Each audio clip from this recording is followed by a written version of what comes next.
very good evening to you, and an early start for this evening, and we're on the Locker Room European Special tonight. Well, Nations League Special, so I say. This is the build-up show to Greece against Scotland. Of course, it's a quarter kick-off, but we'll be here until 7 o'clock or whenever we get the team news as well.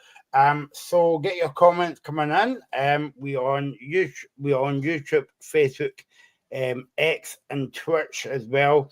Joined tonight by because it's a big game. We've after decided to call on the big guns of the locker room. So Ethan is back. How are you, Ethan? Yeah, good. Happy to be back. And yeah, I'm looking forward to this one. It's obviously quite a big game. Yep. So Ethan and Dave and Reagan will be joining us soon as well, and hopefully later on in the show, I spoke to a Greek football journalist today, giving us a lowdown on Greece tonight, and we'll be playing that interview out by 6:15 tonight. So he was just telling me, Ethan, about what to expect and all that from Greece as well. So it's been a long time that since Scotland's, since we've had a show about Scotland. It seems like ages ago, but it was only in November.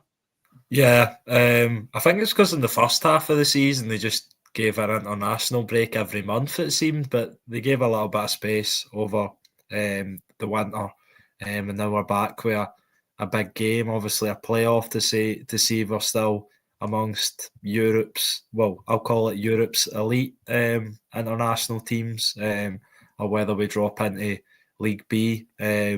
I know I haven't seen much of Greece, but I know they're a good team. They've won 6 of the last 7 matches. The only one they lost was against England, and they obviously beat England as well. So yeah, they're a good team with some really top players as well. There we go. Now joined by the whole team tonight. It's Dave as well. How are you, Dave? Aye, very well. Can you hear me okay, guys, by the way? Yeah, we can hear you. And Yeah.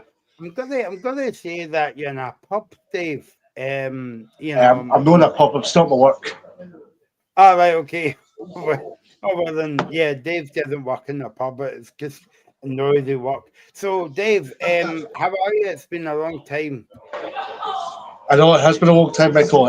Evening, guys. I hope you're all well. Aye, big evening for Scotland coming up. I think it's going to be a good one. I'm pleased to get into the thick of the action this evening. And yeah, things are all well for my part. It's been a bit of change since you last saw me, just in terms of my media career as well. So obviously things have been going well from a football coaching perspective. I've been doing some football coaching recently, so that's obviously been going really, really well for myself. Had my first session last weekend, so that's been going well. But we're here to speak about Scotland. We're not here to speak about how I'm going to be next Steve Clark. Yeah, no, exactly. And I was just saying, even Dave, it seems like ages since we've had a Scotland game, but it's only been November. But there's been a lot of football played between the end of November to now. Yeah, absolutely. I mean, I think it's been great for us to see some club football because obviously football in Scotland's divided. I mean, a lot of people obviously prefer club football. There's people that prefer international football. People have their own prerogatives on a game here in Scotland, Michael. But I think it's great we've got the international scene back. I think from a squad point of view, I'm delighted that Steve Clark's obviously freshened the squad up. I think it was needed. I think it was required. It shows that he's ambitious. It shows that he wants to have a campaign. He's made it abundantly clear, albeit I'll never agree with everything that's said in the media, but he's made it abundantly clear he wants to stay until the next World Cup, provided we get there. So that's obviously a good sign. He's obviously brought the likes of Lennon Miller, James Wilson. Lennon Miller, for example, there's been an outcry getting him in for 12 months, and obviously Lennon Miller said what he said in the media last week. And I'll be honest with you, I know you're a journalist, Michael, but the media very much just they've taken that a wee snippet from an interview with the BBC or broadcast media and they've made it into something completely bigger, 100 times bigger than it had to be. Aye, We've obviously got Lennon, we've obviously got James Wilson, we've got striker from Ipswich. So yeah, we've got some good options, and I think we've got a wee bit of step in depth and a wee bit of freshness into the squad as well, man. Reagan has joined us as well. All the latecomers come on at the one time. It's funny when you go to a bus stop, Ethan, and you wait for a bus, and none of them come along, but two of them coming along at the one time, and two big hitters actually, Dave and Reagan. How are you? I know exactly what you mean, Michael, because I was waiting for a bus last night. It was due at 5 to 6. It still didn't turn up until 10 past 6, and then 3 buses came at the one time. So, aye. I thought that's why you were late, because I thought the bus just turned up tonight, and you were waiting for the bus all night as well. But Reagan, I'm looking forward to this game tonight, and also I'm looking forward to this kind of new opposition, because we haven't played Greece since, believe it, I think it's 31 years since the last time we played Greece. But we're going to see more of them next season as well. I mean, the last person to score for Scotland against Greece was just Alan McCoist. So that tells you how long ago it was. The best thing about in Glasgow that's Greek at the moment is McTassel's Greek food. I mean, if you've not tried it, get yourself down to McTassel's and try some Greek food. By the way, I think I'll be doing it if we manage to beat the Greeks tonight. But I mean, in general, I think it'll be interesting. We've got some new teams that we're playing. I think by the end of 2026, they'll be in the new Israel, where we seem to play them about 10 times, and we're fed up playing them. You know, and we might as well just stay at the back of a hotel and just meet up with the players every 2 minutes, because we're going to be playing them all the time. But I think it'll be great to be there. But I did put something in the group chat last night. I don't know if you guys seen it, where I said it actually would help us, to be honest with you, if we did get relegated. Because the reason that I do say that, Michael, is because a lot of your pals in the media, they made a big deal about it, about Steve Clarke having 2 wins in 12 games, but there was no context to who Scotland was playing. Because during that time, they played Germany, France, Spain, Holland, and we competed in all those games.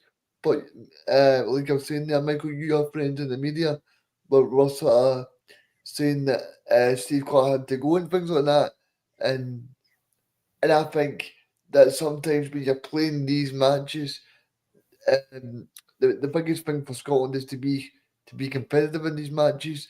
Like if you were saying earlier, I mean, this is a Greek team that beat England. I think it was 4-1 or 3-1. So this is a team that's got its quality, and it also stayed a good start that they've won 6 of the last 7 games. And if you look at them as well, I mean, they've beat some really good opposition. I'm not going to say I know a lot of their teams, but I mean, I think it's going to be a great game, and I think as well, like I said to you guys in the group chat earlier, probably the second most important match for us tonight, Dave, is that Portugal and Denmark game, because whoever wins that game will play Scotland in the World Cup qualifying group. And I suppose, Ethan, it's good to see Stevie Clarke giving youth a chance, but you know, as a Scotland fan, and I'm sure everybody watching this as well would be saying it's well overdue. Yeah, definitely. I think there was a few kind of Scotland players, regulars under Steve Clarke that maybe needed moving on slightly, and bringing in your sort of younger players, Lennon Miller and James Wilson especially, sort of freshens it up. And even if they're not going to play a lot of minutes in this campaign, they get the sort of experience under their belt. And then, I mean, they're only young guys, only 18 years old. So I know Lennon Miller's comments caused a bit of controversy. Yeah, but see on the back of that, Ethan, I think the person that caused the most controversy about it was Steve Clarke's number 2. Yeah. John Carver, he basically said for anyone who didn't see it, basically said that sometimes you need to just stay quiet, you know. Yeah, And I think okay, Steve Clark's come out and said that people that Lennon Miller's entitled to talk himself up and believe in his ability, and people should stop being negative because Steve Clark brought him in the squad. Well, I'm sorry, Steve, but it was your number 2 that said it. You Yeah. can't. So as much as I blame the media for it, I also blame John as well because he should have known better as well. Yeah, maybe that's just like a sort of Scottish mentality thing that when someone's sort of bigging themselves up, okay, maybe his comments are a wee bit dramatised. But of course, he's going to believe in his ability. He's very talented, as we've all seen. And what's wrong with him saying that he has big aspirations in his career? And I think that, yeah, okay, he needs to keep his feet on the ground. But from what everyone said, that's he's sort of surrounding his family, his teammates at Motherwell, it does seem like he is a sort of humble young man that's going to sort of give his all to make it right to the top. And certainly based off what he's shown so far, it looks like he will do. But yeah, I think it's really refreshing to see Steve Clark sort of switching up, even if they're not going to get the most minutes. There's other players in the Scottish League as well that could maybe have a case in the near future. The likes of Bobby Wales comes to mind at Kilmarnock, among others, especially when we've not really had, I would say, anyone grab the striker position with 2 hands. So yeah. There you go then. So get your comments coming in. We'll be back to chat about the game in a minute. But I spoke to a great journalist today about the game, and I'm going to pronounce his first name Stephen, but I make a promise to him that I'm not going to make an attempt to say his second name because I'll make On you go, Mike. On you go. Tell I'll us. make a doner kebab out of it. So this is Stephen, and he is going to give us the lowdown on tonight's opponents, Greece. So we're now joined by Stephen, the freelance journalist, and he's going to give us a wee insight into tonight's opponents against Greece. And Stephen, welcome to the show. Thank you so much for having me. It's always a pleasure. I'm really excited for the game tonight. When I was looking at the notes for the game tonight, I can't believe it's this is the first time that Scotland's played Greece in 31 years.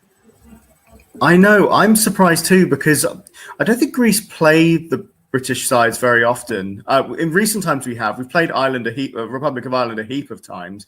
We played Northern Ireland about 9-10 years ago, and England most recently when we beat them at Wembley and they comfortably beat us in Athens. So yeah, we're going to be seeing a lot of each other as Greece and Scotland because we play each other twice for these Nations League relegation promotion playoffs, and then we play each other again in the World Cup qualifiers too, which we'll both probably be contending for at least second place in that. Yeah, I mean, Scotland's got a habit of that because we haven't played a country for a wee while, and then suddenly, like it's like a bus stop when you go to a bus stop.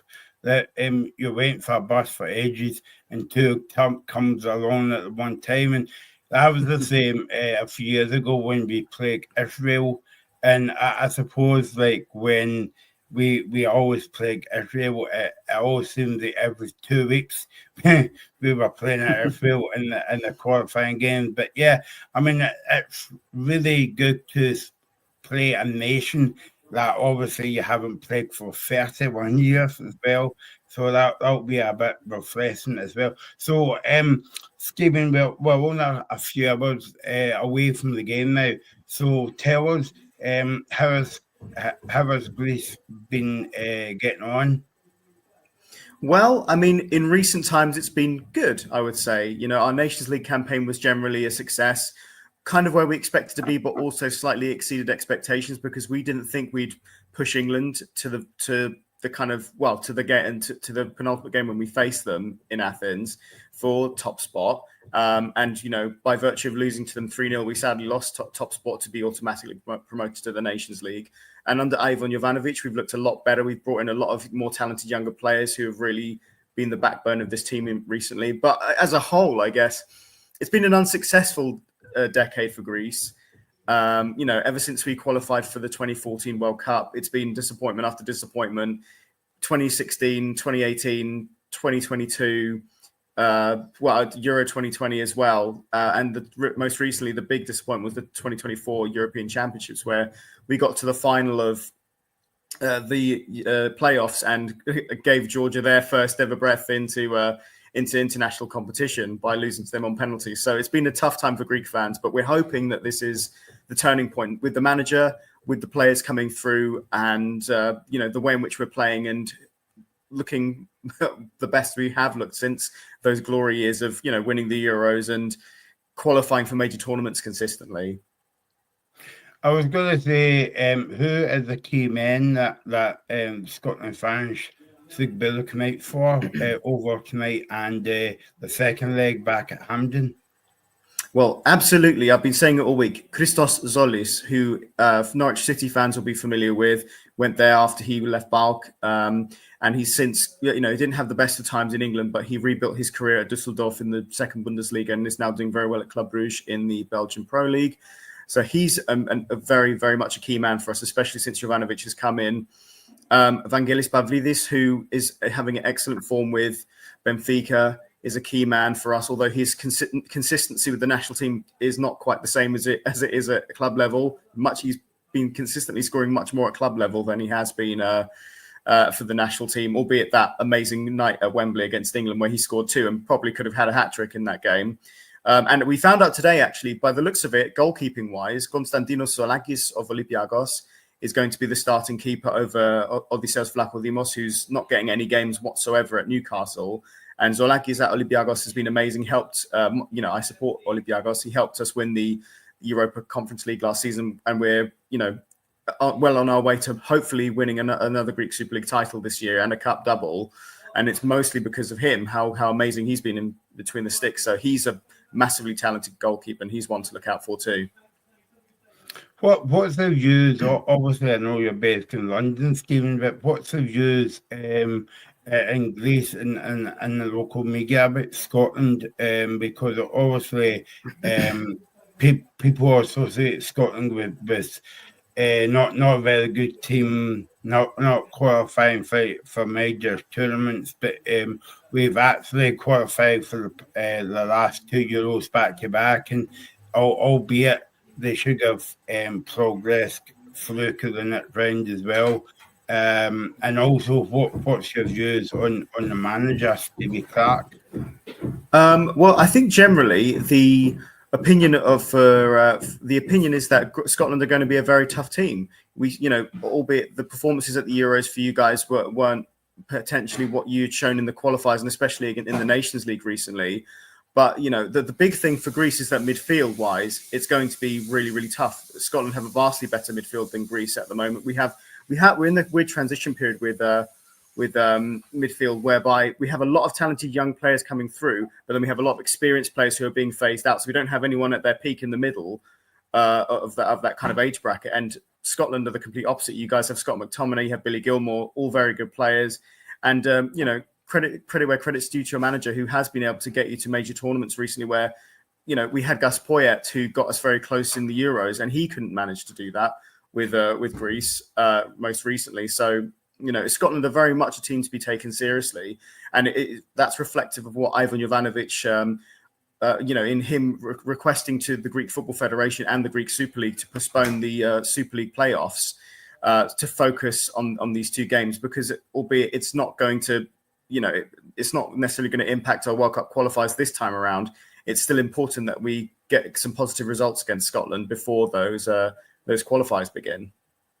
I know Goose finalists, even I know that a lot of people sometimes they kind of get annoyed at international football, how it's a quick turnaround, obviously, that we're speaking on the day of the game, but also the game is on Sunday, because a few days after that, and obviously the team and the fans has got to travel over to Scotland, and I think it will be a brilliant atmosphere tonight because Greek football is known for the brilliant atmosphere, the colour, the noise. But it's the same at Hampden Park on Sunday as well. But do you get what's your opinion about the windows kind of like so tight together? Would you prefer them to be like spread out over a few days, or? I mean, that's just football for you. Honestly, it's the calendar. It's so many games, so little time to play all of them, and I guess it makes sense. If it's a two-leg playoff, for these games to be quite close to each other, and it means that there's at least kind of not that massive kind of gap between the two, which, depending on who wins this game tonight, it could play into the other team's hands going into the second game. I'm glad that Greece have the first leg in Athens or in Piraea at Olympiakos Isiorgos Karaïskakis Stadium, because I think Greece do much better at home historically. And, like you said, we have very passionate supporters. I didn't expect, with Greek fans for the national team, it's not like it's more tame, but it definitely feels like a more of a together atmosphere than it is for club sides. Whereas, you have all these rivalries and this hate for each other, but everyone comes together for the national team. And I got the chance to witness that when I went to see Greece at Wembley, and the away supporters were sensational. Honestly, I was with the ultras, and they were banging on the drums for 19 plus minutes. So definitely expect that when you go to Karaïskakis, because it's a much more enclosed atmosphere than it is at the Athens Olympic Stadium, where Greece have played some of the big nations like England previously, because it's a bit more spread out at the Olympic Stadium. There's not much opportunity for the atmosphere to kind of stay in the stadium, but in Karaïskakis, I think you'll see a lot more of that. And especially when Greece travel to Hampden Park, I think the away support is going to be immense. They'll make a lot of noise for sure. There you go. That was Stephen, our kind of Greek football expert, and I will be speaking to him again on Sunday ahead of the second game at Hampden Park as well. There you go, Dave. A bit of culture for you about Greece as well. Yeah, good to find out a wee bit about Greek knowledge, but for us Scots, we've got a job to do tonight on Sunday. It's important we're going grab two hands. Obviously, as Regan's touched upon, obviously Greece beat England, but I don't know if you guys agree. I think this is going to be the start of a new chapter for Scotland. I know Steve Clarke's been at the helm for 6 years, but this feels like the beginning of something. Does it feel like? Look, I'm saying this because of the reinforcements he's made and how he's rejuvenated the squad and how we had a positive end 2024. I think this is the beginning of something, because Clark's time will run out sooner rather than later. All at the same time, we are in a stage as well where we're going to see it's going to be an evolution rather than a revolution. A revolution's where somebody comes in and rips the whole thing apart. I think there's going to be an evolution with the Scotland team, and I'm interested to see how we get on tonight, Sunday, and across the rest of the calendar year. Ethan? Yeah, I think I hope that's true. As David said, or Dave said, towards the end of that last break, it was a positive ending. Well, not the most positive ending, but it was certainly more positive than what we had got used to recently. And I think with the freshening up of the new changes, and this team is a team that I think Scotland wants to sort of push for the World Cup. They need to be sort of winning these games. I know this one doesn't have much direct correlation to that, but it would be good to sort of win this tie, get it under our belt, and take confidence into obviously a Greece team which will meet again 2 more times. But Greece are a strange footballing nation. I mean, they've failed to qualify in the last 6 tournaments. In the 20, I know I'm going back a bit here, but in the 2016 Euro qualifying, they were the first seed, and they were the first seed going into their qualifying, and they came bottom of their group and lost twice to the Faroe Islands. And then 20 years ago, they won the Euros, shocking everyone in Portugal in the final. And they seem like they could be coming around a bit. As Stephen mentioned there, they've got some really good players. Christos Cholis at Club Brugge. Celtic have obviously played against them this season. And Pavlidis at Benfica. He's got 20 goals this season. He got a hat-trick against Barcelona in the Champions League. And then they've got some other players. Tsimikas, who's obviously Robertson's number 2 at Liverpool.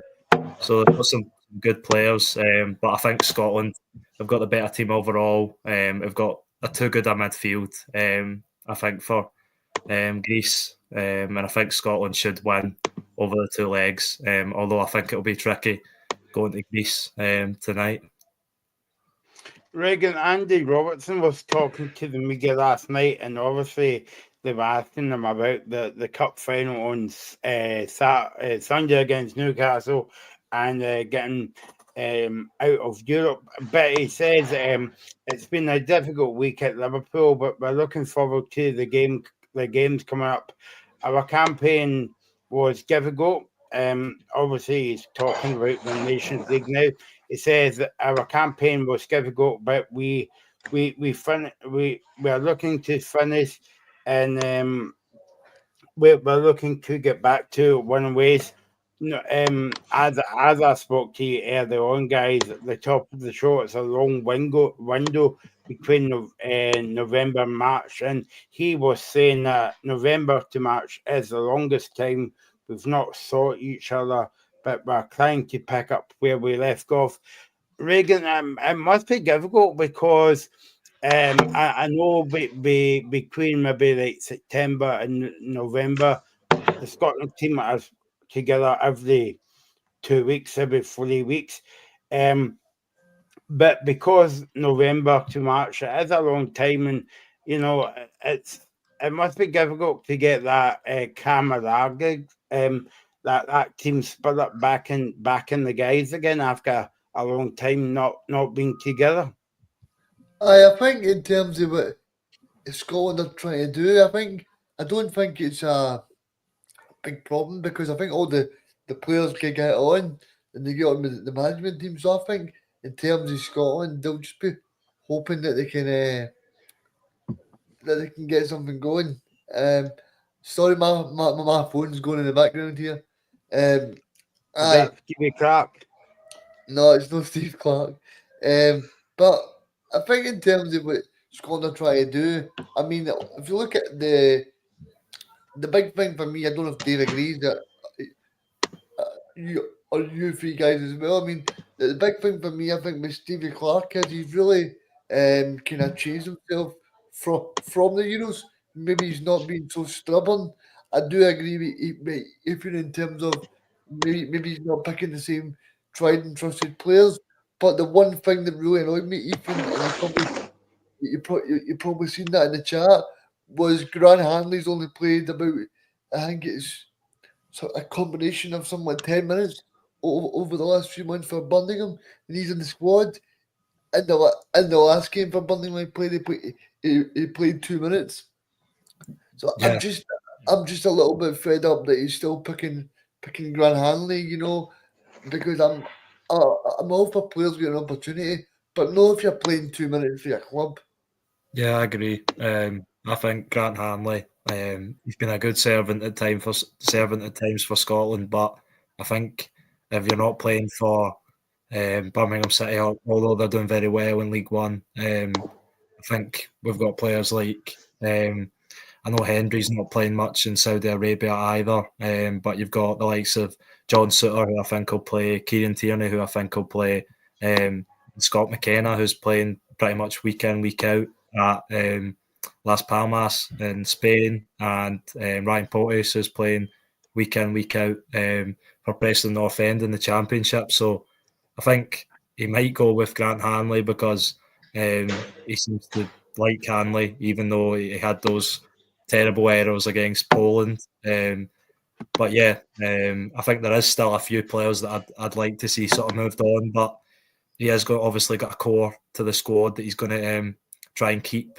And as Dave said, it's maybe the start of an evolution where he's sort of moving these players on. He's going to bring the fresh faces in, hopefully, and push us towards being a World Cup side, because at the moment we haven't been that for a very, very long time. I mean, before Michael comes back in, this is famous last words for me, right? But Steve Clarke, in terms of his tenure at Scotland, he's not been renowned, or he's not been successful in terms of friendlies. He's not been successful in terms of he's not been successful in terms of dead rubber games. Ultimately, this is the final line here.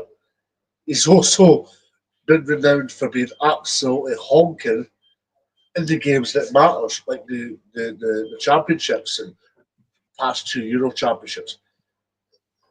That for me has been massive black mark of Steve Clarke's tenures. Ultimately, as well, I understand tonight's a playoff, but this could be the start of something. Where's Steve Clarke's best football come from in a Scotland management perspective? It comes from the fact that in the group stages, he goes and churns out results. And here's hoping, starting this evening, albeit it might be famous last words from me, I hope it's the start of something. I hope it's the start of something exciting again. As a nation, I think we need reigniting again. To a certain extent, we got reignited last year with some good results or productive results. It's important to keep that going now. I think Dave's right, Regan, in terms of obviously. Michael, can I stop you there? Yeah. The team's just been announced actually. It's Craig okay. Gordon, Anthony Ralston, Andy Robertson, Scott McTominay, Grant Hanley, John McGinn, Billy Gilmore, Shea Adams, John Suter, Lewis Ferguson, and Kenny McLean. You're reacting to that team, guys. Well, a few surprising ones in there. I was sorry, Dave. I was just going to say, Lewis Ferguson. It surprises me, but I'm happy with him being in the start 11. He's been pretty solid since he came back from that lengthy injury at Bologna. I think Bologna are having an even better season than they did last year. They're into the top 4, and he was at the centre of the 5-0 win against Lazio at the weekend. So I'm happy that he's getting the shout. Kenny McLean, I didn't expect to be in the starting 11, but he's usually one that, although he splits opinion across the Scotland support, usually he's one who puts in a shift for Steve Clarke. So yeah, I'm not too displeased with that. I'm more displeased with that Grant Hanley's starting, but hopefully he can give his best. But the rest of the team, I don't really see much surprises. I was hoping maybe a little bit of a switch up front, maybe sort of Tommy Conway getting the chance over Shea Adams, but I didn't expect it to happen. But yeah, the rest of the team, I'd say, is pretty standard. Regan, what's your thoughts on that team?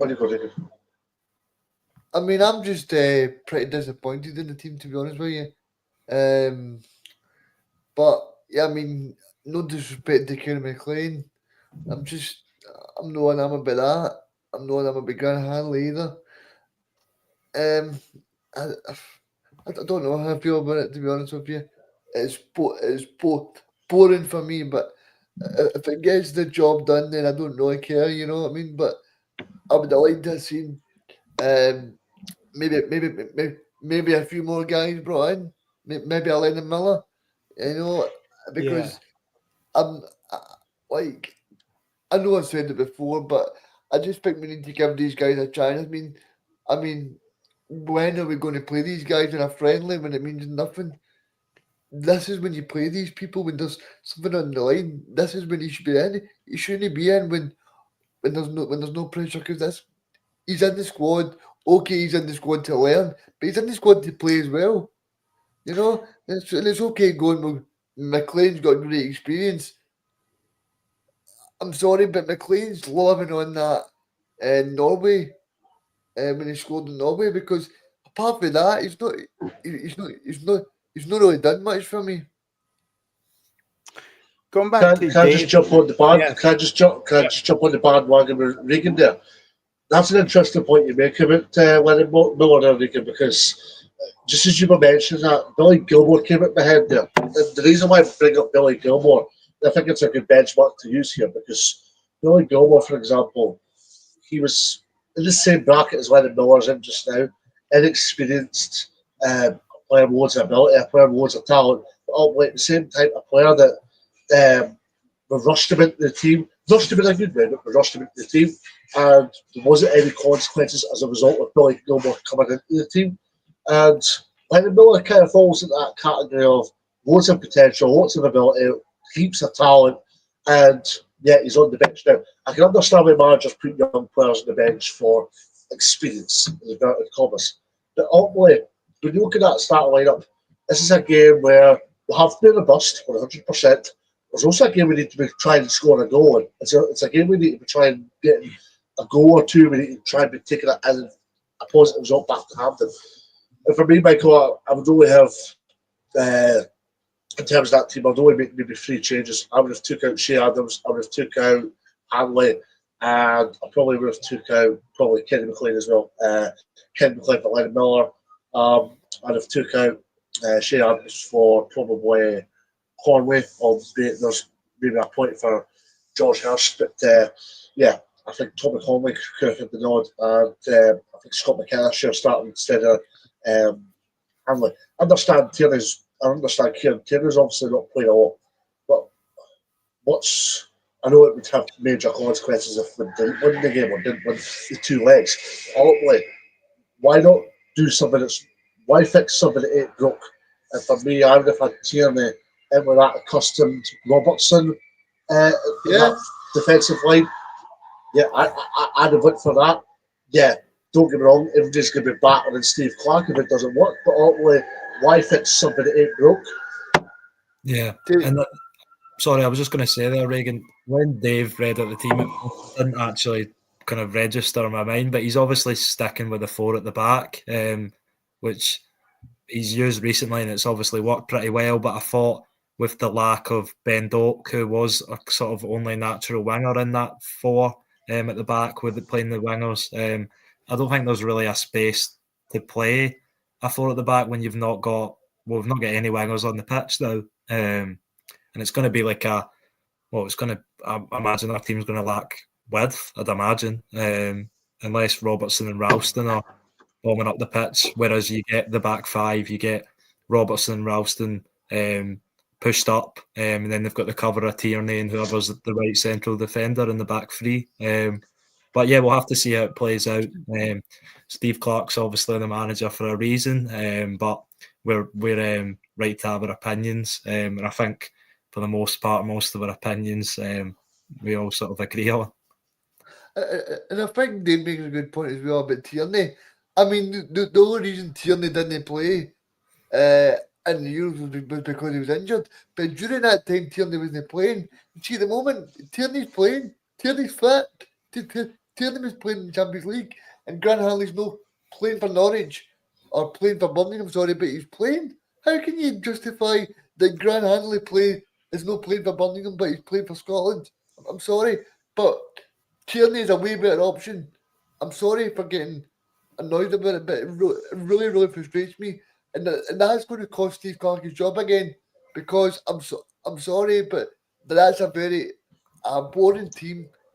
It's a very annoying team as well. The only positive you can see about it is Ferguson's playing, but I think the rest of the team is pretty boring. I think as well, What I would say to counteract that is, if it is a 0-0, if we do have injuries, I understand your point in the game. If it is a 0-0, if we are struggling in the game, we've got viable options off the bench, and it's not 35-year-old age group players we have on the bench. We've got Max Johnston, really top player in Australia. We've got Eddie Miller, George Hurst, Kevin Nisbet, who's been banging him in as Aberdeen recently. We've got McKenna, Porteous. For me, Porteous hasn't had a sniff since that incident in Germany last year in the opening game of the Euros. I think it's a perfect addition for him to come back in. Hendry, Wilson, Conway, sorry, Regan. And that's what I mean as well, right? Steve Clark's not picked Ryan Porteous since the Germany game. I mean, Grant Hanley can make a number of mistakes. He made 2 against Poland, but he still continues to play him. You know, and people can tell me, well, Steve Clark must like him. He's not playing for Birmingham City. He's not playing. He's not part of their title-winning team. He's picking up a wage for absolutely nothing. And I think Dave's point on Max Johnson's brilliant. But Max Johnson's been in the squad for about 6 months now, Dave, and Steve Clark's never played him. You know, it's okay saying these guys are getting in the squad. Yeah, but they're never ever getting time to play. I think as well, guys, if people's looking at that team right now, even if they're coming in from work, if they're watching the show, they would be so disappointed, right? But when Stevie Clark made the announcements of the young guys coming into the squad last week, we were all excited about saying, because Dave was saying at the beginning of the show, this is a new start for Scotland. Well, I'm sorry, Dave, but if it's a new start for Scotland, they should be in. They should be in that team, you know, as well, kind of thing, you know. I don't think it's a new start, Michael. I think he just went the same old boring way. I've actually been glad I've not been able to watch Scotland. The amount of boring things that Steve Clark's doing tonight. I mean, the fact he's playing Grant Hanley and Che Adams as well. I mean, Che Adams is having a very good season at Torino and Serie A, but he never changes things up. He sticks to the same old, and that's never going to work. You know, and it's okay saying, well, we need to try and buy Max Johnson time, Lennon all the time. So when are we planning to play these players? Because I mean, people like Max Johnson, they're going to get fed up. Just turn up to Scotland and just saying, so what am I actually here for? Do you know what I mean? I'll give you one perfect example, guys. Lachlan Shankland. He was pulled into the squad. He came on as a sub. He scored the goal, and then next, in fact, I think he got us a point away from home. But the next game, he was a sub and never came on after that. So, like, I don't know if Stevie Clark is kind of like stubborn or else doesn't want to give you a chance. And I know, I know what people are saying about Lachlan Shankland this season. But surely you could take a punt on these kind of guys as well. Another thing I would say about this, Ethan, is if you put a young guy in that team tonight, he's not got any fear. Whereas most of these guys has got fear in the boat. I'm not saying the boat world class and all that, but like if you put a young guy into the team to make his debut for Scotland or Celtic or Rangers, they've got no fear. They've got nothing like hanging over them. Yeah, exactly. I think, Dave drew the comparison between Billy Gilmore and Lennon Miller. I think you can correct me if I'm wrong, but I think Billy Gilmore might have made his Scotland debut at Wembley in the Euros. I mean, the States doesn't get much bigger than that. And he was, man of the match? That's a baptism of fire right there. Yeah. So you throw Lennon Miller in and he's only had the chance to play at a Scottish Premiership level, okay, but you throw him in and then he stands up and he is one of the best midfielders in the Scotland squad. And the same with Max Johnson as well, because as soon as Hickey or Patterson are back, then Johnston's not going to get a look in, I wouldn't imagine. Where if you give him a game now over Ralston, who hasn't been convincing in a Scotland shirt, then you discover these players. But Steve Clark maybe being a little bit stubborn and the fact that he's not going to give them a chance. The other thing I noticed from the squad is that Ryan Christie's obviously not in the squad. I think he was a bit... He's getting married. He's not available. He's suspended. Oh, is he? Right. So he'll be back for the home leg? Yeah, back for the home leg. So the other thing as well, guys, just building on to that point that I've made, Dave, as well, So he's brought youth into the pool, and none of them are starting tonight. But going back to Stevie Clark's press conference the other week, he's not signing a new contract for Scotland. He's got the, in his words, he's got to run it down. But does that not, maybe a lot of Scotland fans will be happy of that tonight after definitely Yeah, him it's concerning. saying that. Yeah, it's concerning. By the way, I'm not ignoring you. I'm just trying to do a wee bit of homework here because I did see something yesterday. Here's what I find interesting. Here's the following players that can miss the game on Sunday, depending on whether they get booked or sent off: Billy Gilmore, Grant Hanley, John McGinn, Kenny McLean, Scott McTominay, Anthony Austin, and Andy Robertson. So let's give you an example. Let's say 4 of those players will get booked. Let me just go and do my maths here. I tell you something great, Mo. They're all starting. They're all starting, right? They're all starting. All 7 of those players are potentially starting.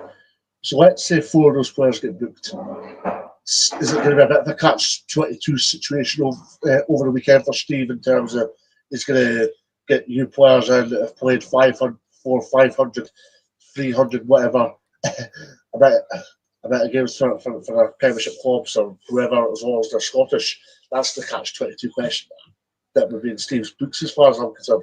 I hope we get to a situation where if 4 of those players do get booked, I hope we're in a situation where we're bleeding the young players. And that's my fear. And you guys have obviously alluded to it. My fear for Sunday is that we're not playing the same team for 180 minutes. We're quite simply will need fresh energy across the game, because this is not going to be an easy assignment for Scotland. This is an assignment that's going to need everybody in that squad. And I think you made a good point earlier in terms of what he was saying about the fact that Ralston and Hanley in the back line are not very pacey. I mean, surely Steve Clark can see that, and surely it must see that if you're a Greece supporter or the Greece manager, you're going to be thinking, right, we can target them because they're going to be slow, and that surely should have been a consideration, because Ethan was talking about Scotland scored 3 goals against Barcelona. Well, no disrespect, but I don't think Grant Hanley up there with Barcelona. So I think it's all about trying to make sure we've got the pace in the team. But Dave, see for the people just joining us, can you bring us up to speed with the team news again? Yeah, I was just doing some homework there, but it's okay. I will get the team line back for you. Just before I go and get the team line, I just want to pick up on a point you made there before I get the team line to the public again. So obviously, Pavlidis for Greece scored 2 against England at Wembley. Who was the England defence that night? It was Trent Alexander-Arnold, it was John Stones, it was Colwell, and it was Lewis. And for me, that's much more of a younger pack of defence than obviously Scotland will have at their disposal tonight. So if a player like Pavlidis has scored 2 at Wembley against a youthful England line, there's maybe an element of an understanding as to why he's been playing a defensive setup and an experienced defensive setup, but all at the same time. I think Pavlidis could really get into the Scotland team tonight. So, for the public again, the lineup for tonight is as follows: Craig Gordon, Anthony Austin, Andy Robertson, Scott McTominay, Grant Hanley, John McGinn, Billy Gilmore, Shea Adams, John Suter, Lewis Ferguson, and Kenny McLean.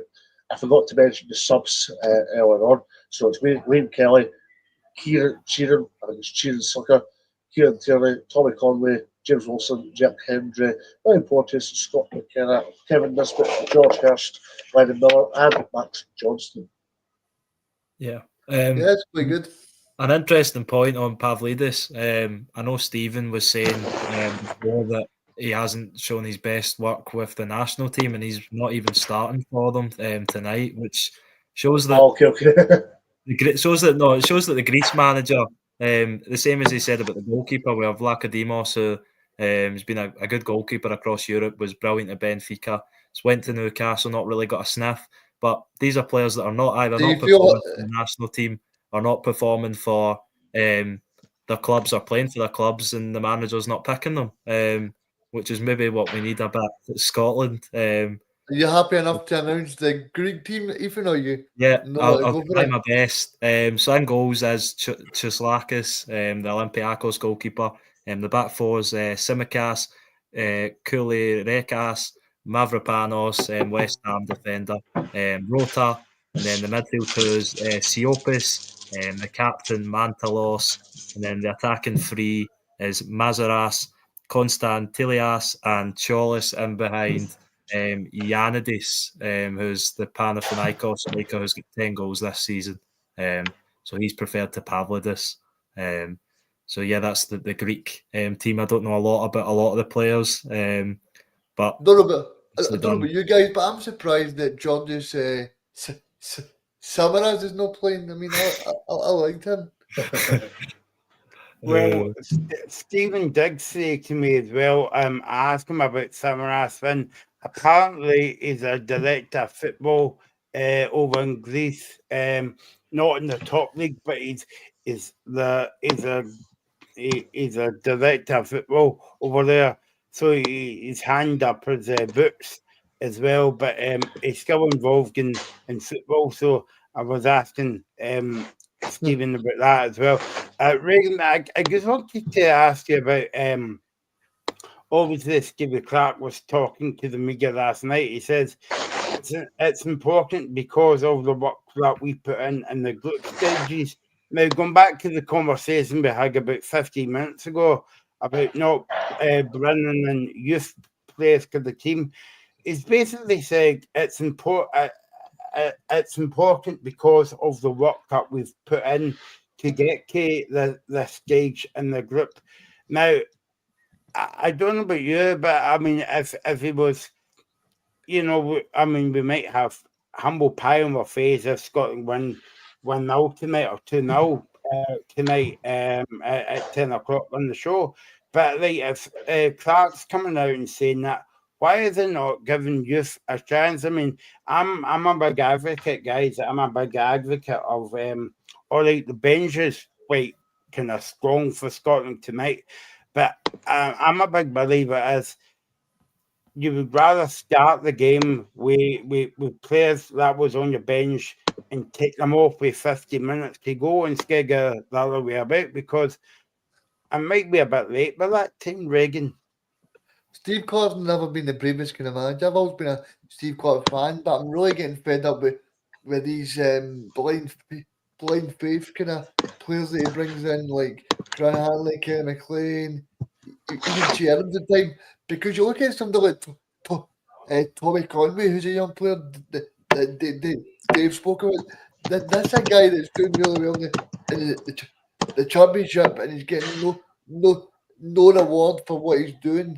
And I just hope that Steve Clark, from tonight, is able to say to these guys, look, even if you're not going to start the game, we're going to bring you on to try and make an impact on the match. Because I think that was a big frustration about Shankland in the Euros. He brought him on with last chance saloon with 12 minutes to go, thinking, oh, let's try this and see how it goes. You need to bring these guys on earlier. But you also need to start the game with them, Reagan. I prefer players to start the game and then come off with 50 minutes to go, Ethan. And it might pay off. It might come on as a sub. I mean, look at Shankly. He come on and got the point. But I would rather for them to come on and have a go, because as I keep saying early on, and I'll say it again, young guys, 19, 20, 21, they've got no fear. Yeah, definitely. And I think starting any game in a positive manner is very important. And if Scotland don't start the game well, they can be on the back foot. And then if Greece build up pressure, they score. Then Scotland have got it all to do if they can't pick up a result tonight. And I don't think this Greece team, I think I've said it already, but they're not going to be easy to turn over. I know Scotland have been in League A where we've beat the likes of Poland, but this is not going to be an easy game. and Scotland will need to bring their A game. The players will need to bring their A game. I just picked up this by accident. I was just looking at both teams' lineups and on FootMob, it shows me an average age of each starting 11. Greece's is 26.7 average age. Scotland's is 30.1. So That's what I mean. that That's what I mean. shows the sort of lack of youth, but obviously that means that Scotland have more experience, so you can weigh up either way. But you've got to consider that Scotland's goalkeeper is 42 years old, so that also brings it up with Craig Gordon, who we thought was not going to be the Scotland goalkeeper anymore before the Euros, but he's still there, and I'd say he's the deserved candidate in goals at the moment. He's performed well for Hearts this season, so yeah, and hopefully he can pull off another good performance, because I think he will need to if Scotland are to get a positive result tonight. And to be honest with you guys, I don't think, of course, Steve Clarke will want to win, but I think if you offer Steve Clarke a draw to take it back to Hampden as well, I think he'll take it, because that's the kind of manager he is, Dave. It wants to be, first of all, solid at the back line, and then if he can get anything, then great. Yeah, no, absolutely. I mean, I think the back four is going to be interesting to see how we are. I think it sounds boring for me to say this, but I think we do have to lead from the front.